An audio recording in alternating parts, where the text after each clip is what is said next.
गाडीचं सुख नाही हो तुम्हाला या घरामध्ये? इतकं सगळं करता तुम्ही त्यांच्यासाठी आणि पदरी काय पडतंय तुमच्या? अपमान. काय बोलताय तुम्ही? हे लग्न तुम्ही माझ्यासाठी केलं समीर. उलट मला अपराधी वाटतंय.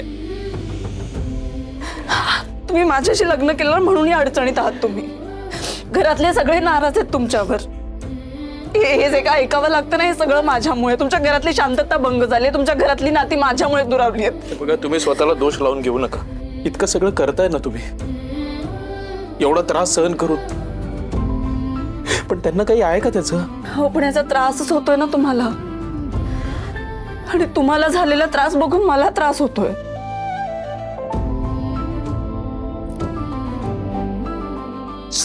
फक्त हे सगळं कसं आणि कधी थांबणार आहे मला माहित नाही. आपल्या हातात काहीच नाहीये.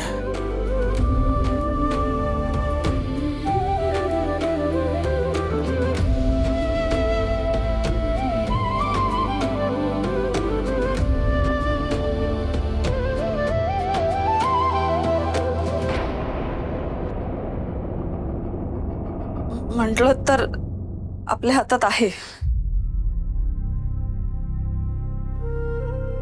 तुम्ही गैरसमज करून घेणार नसाल तर एक बोलू. या सगळ्यावर एक उपाय आहे माझ्याकडे. कोणता? तुम्ही मला सोडून तुमच्या आई बाबांसोबत राहायला जा. अर्पिता मॅडम, काय बोलताय तुम्ही? मी आधीही तुम्हाला सांगितलं, तुम्हाला एकटीला सोडून मी कुठेही जाऊ शकत नाही, असा विचारही माझ्या मनात येऊ शकत नाही. आणि मुळात हा पर्याय नाहीच आहे हो माझ्यासाठी.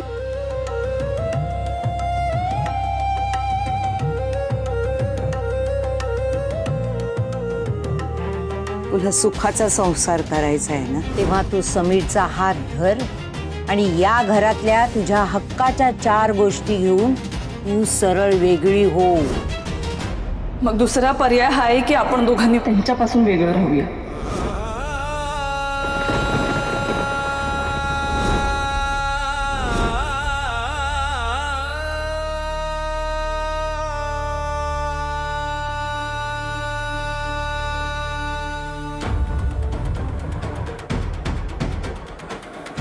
अर्पिता मॅडम, हे तुम्ही बोलता?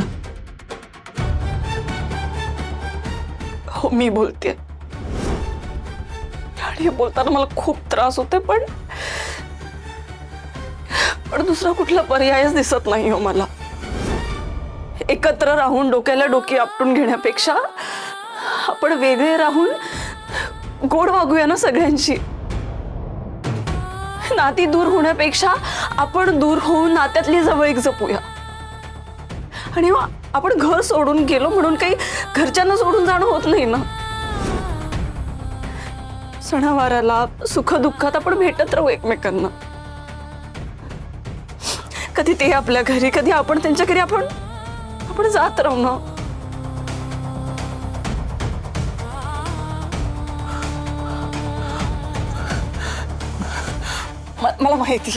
मला माहिती आहे लग्नाच्या पहिल्या रात्री तुम्हीच हा पर्याय सुचवला होता आणि मी नाही बोलले होते. कारण तेव्हा एक आशा होती हो माझ्या मनात. एक आशा होती की कधीतरी या घरातली माणसं मला स्वीकारतील. पण आता कुठलीच आशा दिसत नाहीये मला. मला असं वाटतं आईनं खूप वेळ द्यावा लागेल आपल्याला. काही काळानंतर जेव्हा त्या मला ओळखायला लागतील, मी सून म्हणून त्यांना योग्य वाटेन,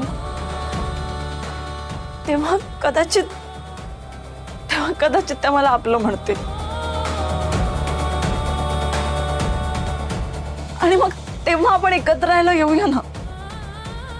पण आता जर आपण एकत्र राहायला आलो ना तर फक्त भांडणं होतील. समीर, आपण थोडेसे दूर गेलो ना, सगळ्यांना एकमेकांची किंमत कळेल, एकत्र राहण्याचं महत्त्व कळेल, प्रेमाची मायेची ओढ जाणवेल.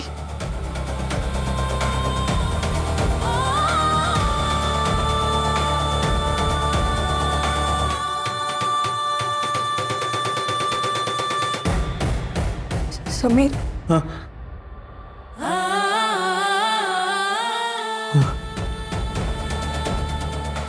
तुम्हाला पटतंय ना मी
आता मगाशी जे काही झालं घरामध्ये मला सगळ्यांशीच बोलायचंय. त्यात कोण चूक कोण बरोबर याच्यात मला पडायचं नाहीये, कारण त्याने फक्त आरोप प्रत्यारोप होतील आणि साध्य काही होणार नाही. मला फक्त इतकंच म्हणायचंय की मगाशी जे काही झालं ते परत आपल्या घरात होऊ नये याची काळजी आपण सगळ्यांनीच घ्यायला पाहिजे. हे सगळं हिला सांग आणि जिभेला आवर घाल म्हणावं. आणि माझ्याकडून हिच्या बाबतीत कुठलीच अपेक्षा ठेवू नकोस हा समीर. आई मी तुला काहीच सांगणार नाही. आता जे काही करायचंय ते मी आणि अर्पिता मॅडम करणार आहोत.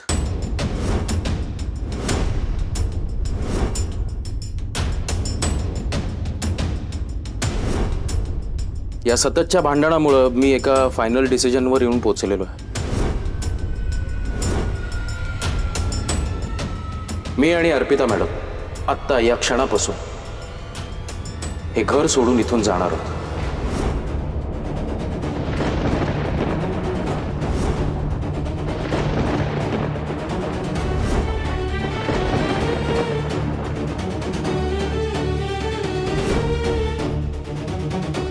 समीर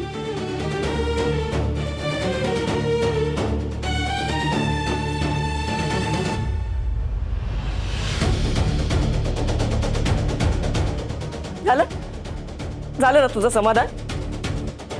मुलाला आईपासून तोडायला आली होती ना या घरात. झालं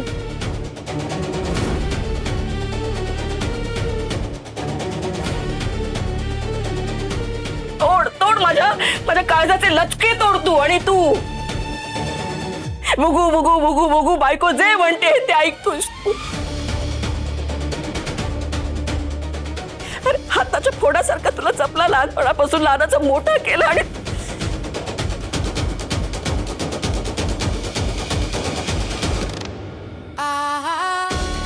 आई बाप बहीण भाऊ सगळे परके झाले या परक्या मुलीसाठी.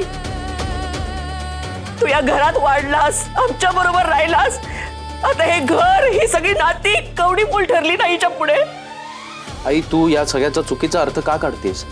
आणि मी घर सोडून जाणार आहे याचा अर्थ कुठली जबाबदारी झटकणार आहे असं होत नाही ना. पण आता हे जे काही चाललंय ना आपल्या घरामध्ये हे असह्य होतंय मला. आई त्यांचा हात धरून त्यांना मी या घरामध्ये आणला. माझ्यावर विश्वास ठेवून त्या या घरामध्ये आल्यात. असं अर्ध्या रस्त्यामध्ये त्यांना सोडून देऊ का मी? नाही शक्य ते मला. आणि असं रोज मरत मरत जगणंही पाहणं शक्य नाहीये.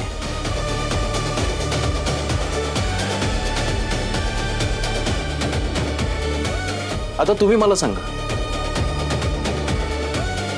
तुम्ही अर्पिता मॅडमला या घरची सून मानणार आहात का नाही? आणि दुसरं म्हणजे इथून पुढे या घरामध्ये त्यांना परत कधीही त्रास होणार नाही याची गॅरंटी तुम्ही मला द्या.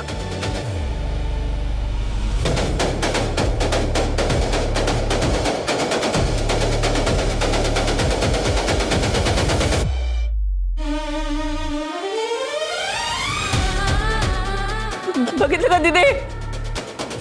अगं कसा विचारतोय बघ. जशी काही चूक आपलीच, आपणच चुकलोय. म्हणजे हे सगळं जे काय झालं त्याचं खापर आपल्या डोक्यावर फोडू हा मोकळा. हे उपदेश मला नको देऊ हा तू. प्रश्न संपला ना मग. कारण काय आई, सुखासाठी दोन्ही बाजूनी 4-4 पावलं पुढे येणं गरजेचं असतं. पण आता तरी मला असं दिसतंय की ही 4 पावलं मला इथून घरातून बाहेर जाण्यासाठीच उचलावी लागते.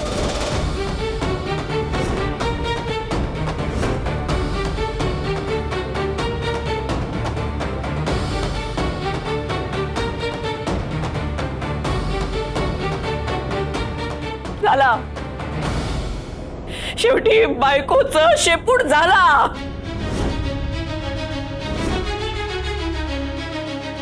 नऊ महिने माझ्या पोटात वाढवलं मी तुला, लहानाचं मोठं केला.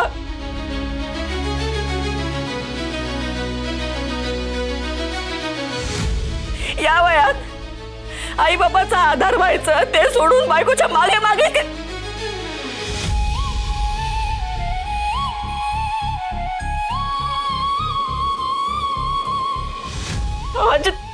तुम्ही तरी सांगा ना, समजावा ना याला. काय बोलतोय हा?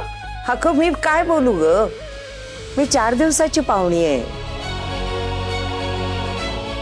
तुमची आयुष्यभराची नाती ती तुमची तुम्हीच जपली पाहिजे ना. तरी पण मी समीरशी बोलते. समीर, आई काय म्हणते त्याचा विचार कर रे बाबा एकदा. आजी खरंच सॉरी, पण आज तुझ्या शब्दाचा मान ठेवू शकत नाही मी.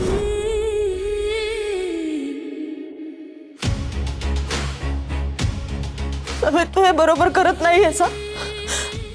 भाऊ आहेस ना माझा तू. जेव्हा सासर सोडून इथे आले तेव्हा तू सांभाळ होतस मला, आणि आता तूच घर सोडून जातोयस.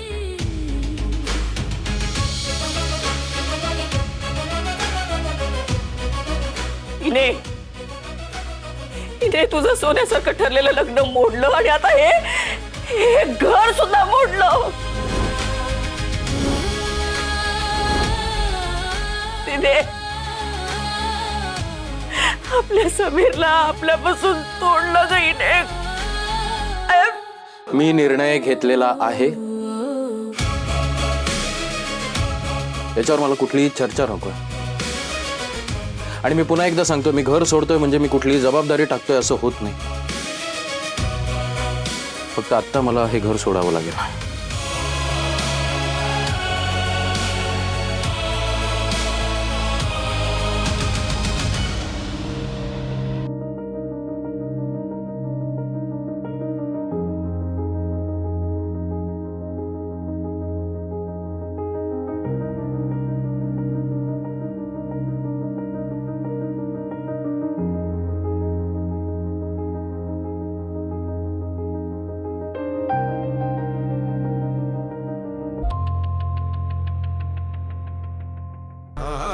बाबा,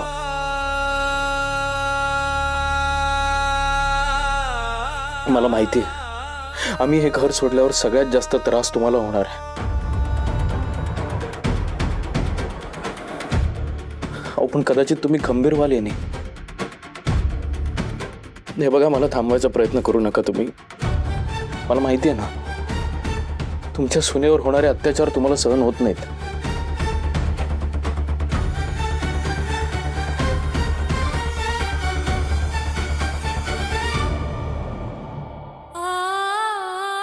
पण दुर्दैवानं तुम्हालाही काही बोलता येत नाही आणि मलाही. म्हणून मला हा निर्णय घ्यावा लागतो.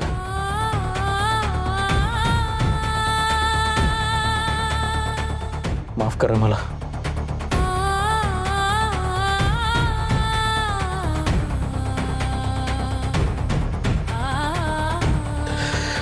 अर्पिता मॅडम, आपण सामान बांधायला घेऊया.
तिथे काय डिप्रेसिंग वातावरण आहे सगळं. कुठे चालले दोघं बॅग भरून?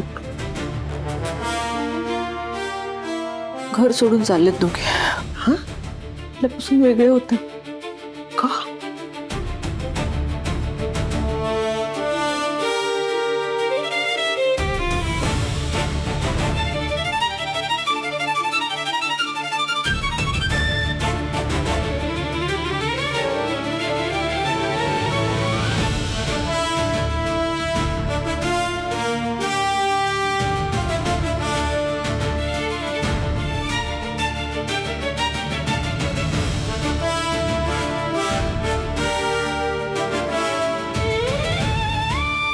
अर्पिता मॅडम, घरातल्या सगळ्यांना मिळून एकच नमस्कार करूया.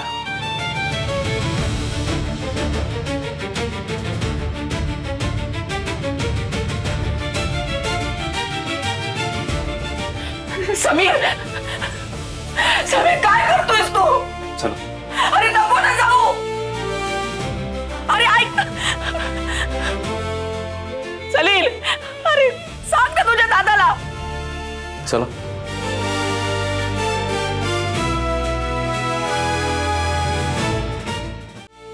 समीर,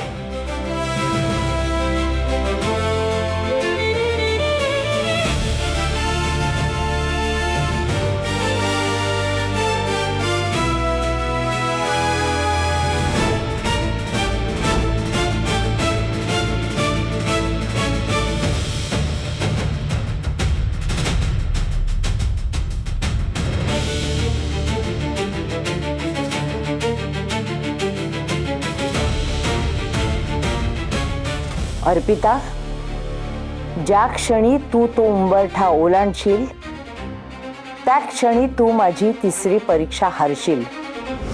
मग समीर अर्पिता विषय संपला.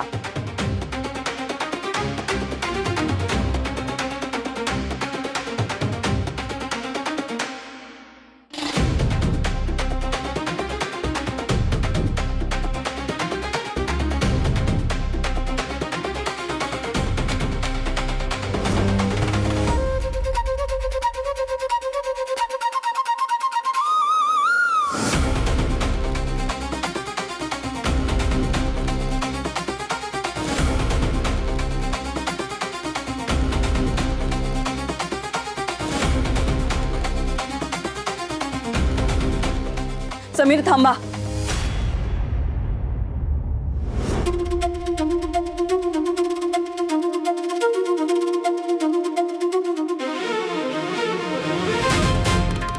काय झालं?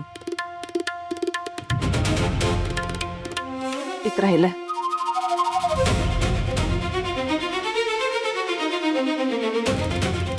आजी, तुम्ही म्हणाला होतात ना या घरातल्या माझ्या हक्काच्या गोष्टी मी घेऊन जाऊ शकते म्हणून. अर्थात.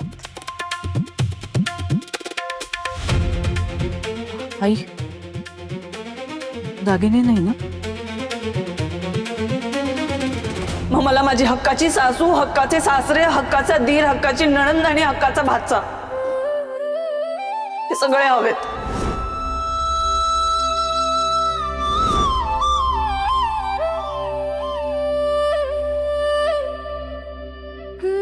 मी या सगळ्यांना घेऊन जाणार आहे माझ्या बरोबर.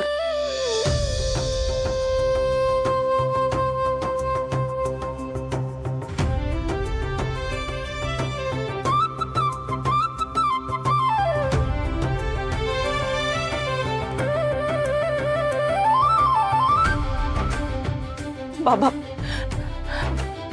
तुम्ही याल ना आमच्या बरोबर? तुमच्या मायेचं छत्र माझ्या हक्काचं आहे. तुम्हाला यावंच लागेल.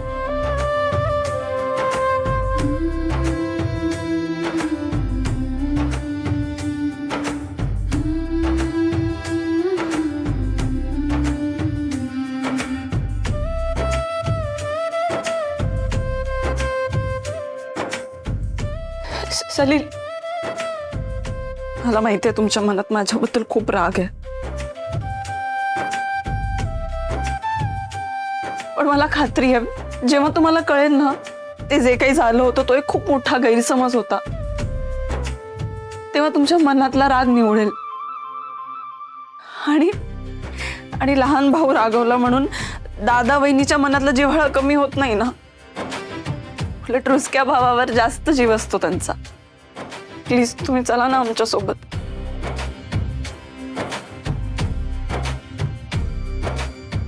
आणि फक्त तुम्ही नाही, आई, रेणुकाताई, आई, तुम्ही सुद्धा चला.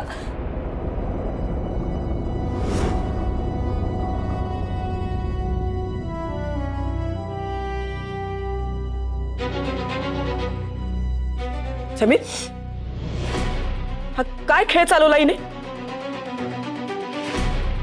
तू आत्ता म्हणालास ना की तुम्ही दोघं आमच्यापासून वेगळे राहणार, मग आम्ही सगळे तुझ्या बरोबर आलो तर मग कसलं वेगळं राहणं आलं? हा,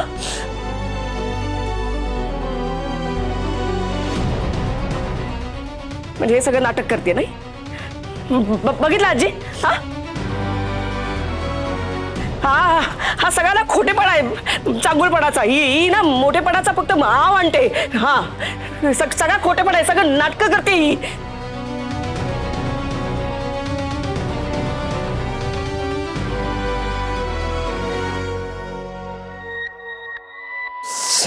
आई. ए, काय करतेस तू? तू तू ठीक आहेस ना? हो. डोकं बिका फिरलंय तुझं? आ? काय केलंस हे? केवढं कळवळलं माझं पोरग.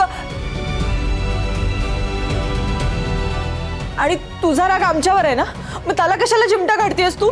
नाहीतर काय? मी समीरना फक्त चिमटा काढला तर त्याचा इतका त्रास झाला तुम्हा सगळ्यांना का? नाही, आता तर रागवला आहात ना तुम्ही त्यांच्यावर. इतका त्रास का होतोय तुम्हाला?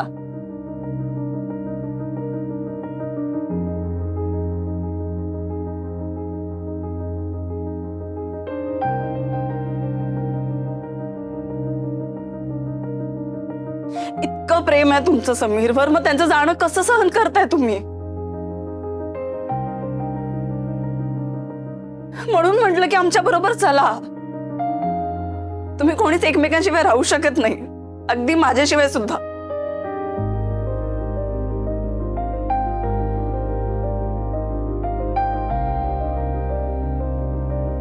अगं पण तुला वेगळंच व्हायचं नव्हतं तर इथपर्यंत ह्या सगळ्या गोष्टी आणल्यासच कशाला?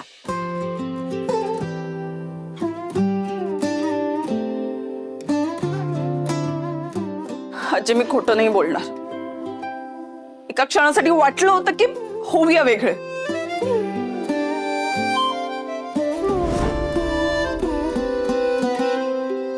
मला त्रास होतोय म्हणून नाही,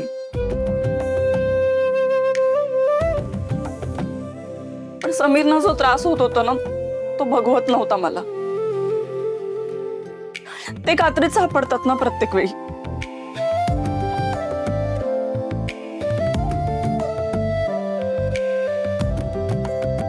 पण मग तेव्हा मला माझ्या बाबांचे शब्द आठवले.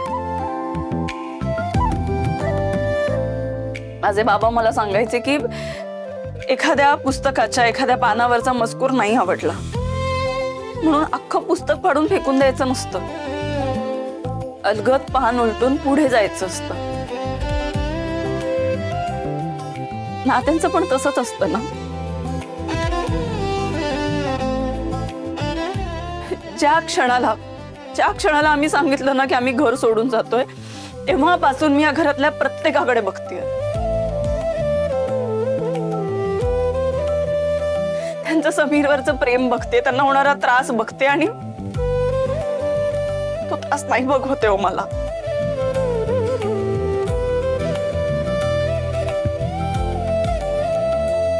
त्यांचा त्रास बघितल्यानंतर ना मला कुठेतरी असं जाणवलं की परिस्थितीपासून पळून जाणं हा काही उपाय नाहीये.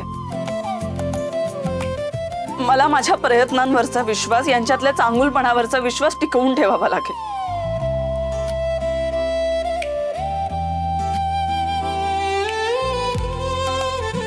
आणि मला खात्री आहे मला खात्री आहे एक ना एक दिवस मी या घरातल्या प्रत्येकाचं मन जिंकेल.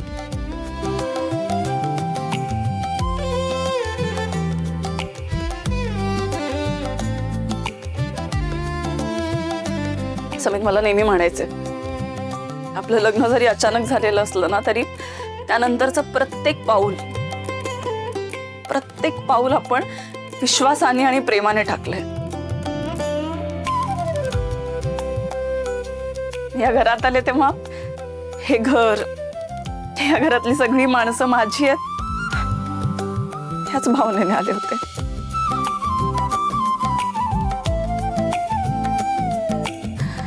आणि आमच्यातला दुवा समीर आहेत ना, सगळ्यांचाच खूप जीव आहे त्यांच्यावर. मग त्यांच्यासाठी आम्ही एवढं करूच शकतो. त्यांच्याच विश्वासावर विश्वास ठेवते मी.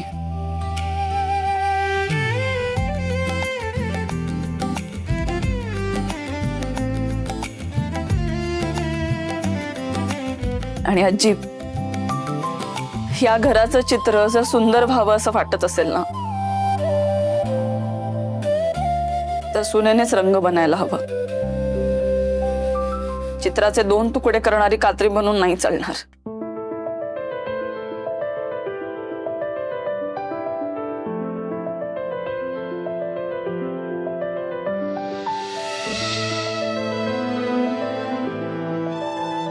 समीर,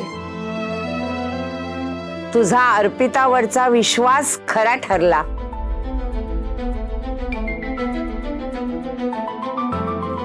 म्हणजे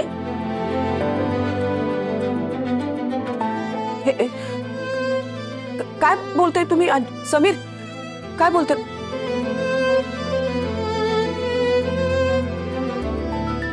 समीर, मला अर्पिताची 3री परीक्षा घ्यायची आहे आणि यात तू मला मदत करायचीस, आणि ते सुद्धा तिला काहीही कळू न देता. ठीक आहे, काय करायचंय सांग. हे बघ, मी नीलांबरी आणि अर्पिता दोघींच्या मध्ये भांडण लावून देणार आहे. अर्पिताचे कान भरणार आहे, तिला या घरातून वेगळं होण्याचा सल्ला देणार आहे. सासू सुनेमधलं भांडण वाढलं ना की तू चिडायचंस, समजुतीची भूमिका घ्यायची नाहीस. बर, अशा वेळी माझ्या सल्ल्याला जर अर्पिता बळी पडली तर ती अनुत्तीर्ण, कळलं? नाही आजी, अर्पिता मॅडम नापास होऊच शकणार नाहीत. वेगळं राहायला त्या कधीही तयार होणार नाहीत, माझी खात्री. ते बघूच आपण. अर्पिता, आजच्या काळात मुली लग्नाआधीच वेगळं राहायची अट घालतात, तिथे तू एकत्र कुटुंबात राहायचं म्हणतेस.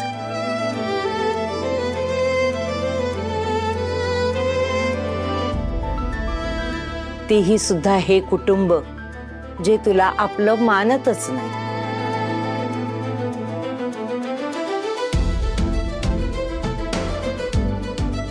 हे तीच सून करू शकते की जी मानते की हे घर माझं आहे, हा संसार माझा आहे. आणि तू नेमकं तेच म्हणालीस. बाळा, झालीस पास.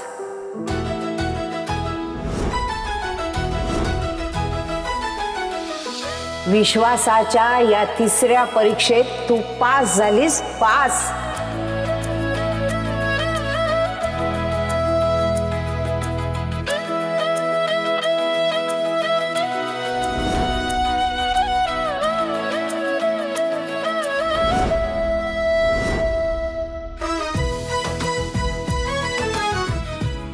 नीलांबरी, पाहिलंस ना, पोर घरात सामावून घ्यायला आसुसली आहे. आता सासू नाही, आई होऊन तू तिला जवळ करायचंयस. गुणाची आहे पोर. सुनेला सांभाळून घेणं हे सासूचं कर्तव्य असतं. तुझ्या स्वभावाला जरा मुरड घाल, नाहीतर आता मला तुझी पण परीक्षा घ्यावी लागेल हा, सांगून ठेवते.